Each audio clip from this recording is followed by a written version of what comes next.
Hello, everyone. This is DJ Sessions with a market wrap for June 21st, 2022, brought to you by MBS Highway.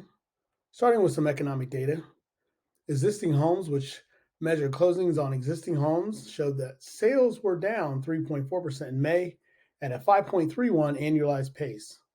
This likely measured activity in March and April, including much of the rise in rates, but not all of it. On a year-over-year basis, sales are down 8.6%, which is still quite strong considering the higher rates, higher home prices, and tight inventory.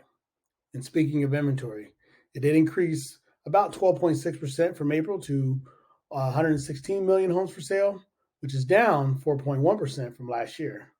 This is the normal inventory build that we had discussed in the past that occurs every year around this time. There is now a 2.6 million, 2.6 month supply of homes, up from about 2.2 months when 6 months is considered the balance. Speaking to the imbalance of supply and demand, homes were only on the market for 16 days in May, which was lower than 17 days in April. 88% of the homes that were sold on the market for less than 1 month. This should continue to be supportive of home prices.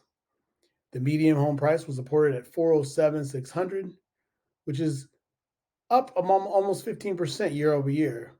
This continues to get skewed by the mix of sales on lower end are down sharply, while sales above 500K are much higher.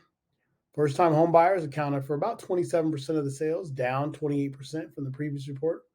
Cash buyers decreased from 26% to 25%, while investors purchased 16% of the homes, down 17%. Foreclosures and short sales account for less than 1% of all transactions.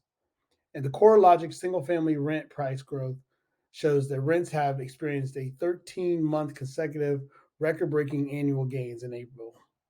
Rent prices are up 14% year over year, with pricing pressure coming from shortage of rental properties on the market.